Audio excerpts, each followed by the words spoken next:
شهر رمضان الذي أنزل فيه القرآن هدى للناس وبينات من الهدى والفرقان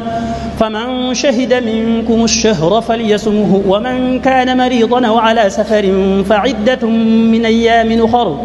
يريد الله بكم اليسر ولا يريد بكم العسر ولتكملوا العدة ولتكبروا الله على ما هداكم ولعلكم تشكرون. أعوذ بالله.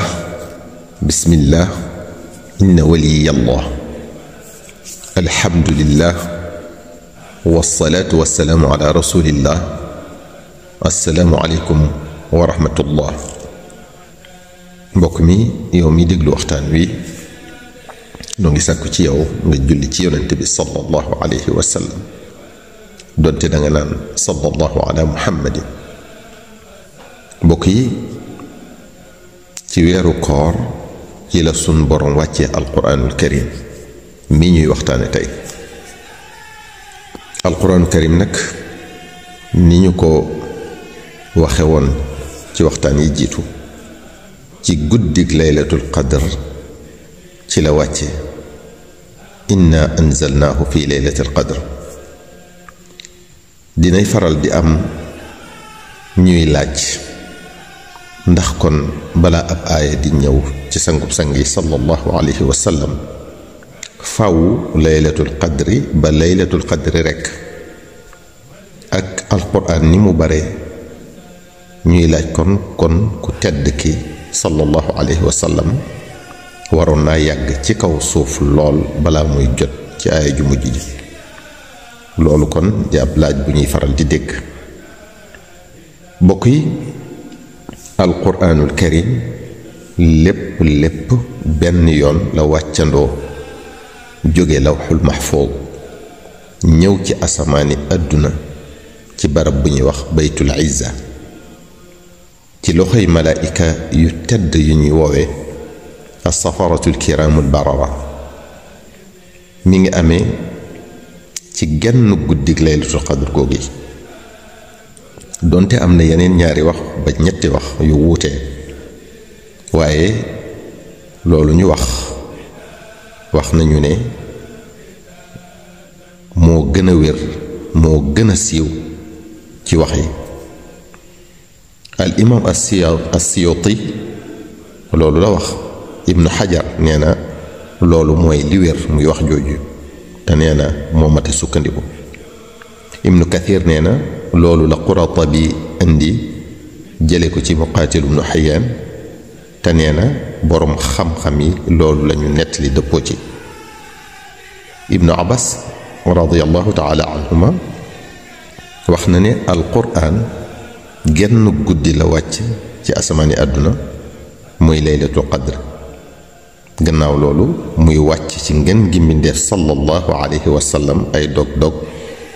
ci ñaar fukki at wala ñaar fukki at ak ñett wala ak juróom.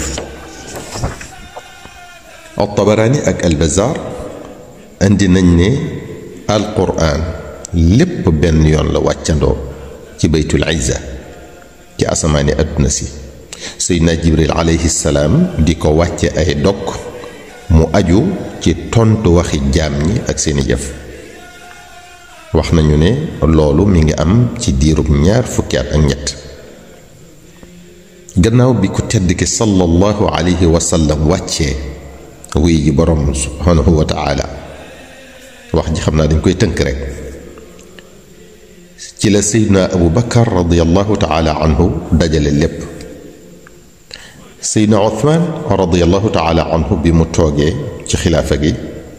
la ko bindaat def koy téere tasaare ko ci gox yépp fenn fu ne mu boole leen ak ku leen gindi ci jàngin wa. loolu waral ba sunu jamonoy tey jii alquraan lépp mën a des ci dënni mag ñi xale yi di ko mokkal góor ak jigéen. yal na nu yàlla fayal saxaabatu rasul sallallahu alayhi wa sallam. mbokk yi alquraan nag amul jenn wax ju mu yamal mooy ngeen ji wax ndax mooy wax yàlla mi ñu bind muy message bi yàlla yónni ki ko gënal ci lim bind muy sayyiduna muhammad sallallahu alayhi wa sallam di yonente bi mujj ci yonente yi xaatimul anbiya muy message bu jëm ci mboolem mbindeef yi nag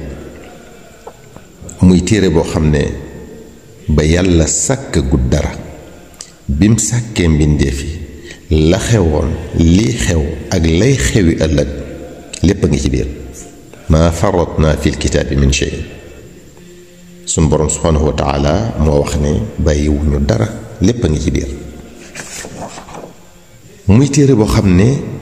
kenn mënuta peeg li ci nekk ci xam-xam lépp waxtu boo ko tiimee rekk di ko settantal di nga ci xam lu la umpoon moo tax ku ne yàlla mën na ko ci xamal lu ump moroom qul law kaana albaxru midaadan li kalimaati rabbi la nafida albaxru qabla an tanfada kalimaatu rabbi walaw jinaa bi mitlihi madada subhaanahu wa taala moo wax ne li fi nekk ci ay géej boo ci dolli woon lu ni toll def lépp daa maanaam encre ngir bind waxi yàlla géej yépp ay xala jeex taw xam du jeex sunu borom moo yemut ak lenn yemut ak kenn moo tax ay waxam mënta yem ak lenn mënta yem ak kenn sunu borom subhanahu wa taala amut yemukaay daraam amut yemukaay daraam amut ab tàmbale moo taxit lennam walla daraam yemut ak dara yemut ak kenn yemut ak lenni kenn bokk yi alquran màggaayam amut yemukaay tedd nga am amut yemukaay darajaam amut yemukaay barkeem amut yemukaay bu ñu ko jàppee téere bu simple nii rekk déedéet alquran ëmb na lu weesu ay ndigal ak i tere rekk alquran kéemaanu yàlla la goo xam ne du jóg mukk ci di yem mbindeef yi moo tax bokki jullit bu ne war na ko jàng war na ko xamlu te jàngal ko njabootam xamal ko njabootam mbokk mi yow mi doon déglu waxtaan wi bul fàtte julli ci ngeen gi mi def sallallahu alayhi wa sallam doonte danga naan sallallahu ala muhammadin wassalaamu aleykum wa rahmatullahi taala wa barakaatuhu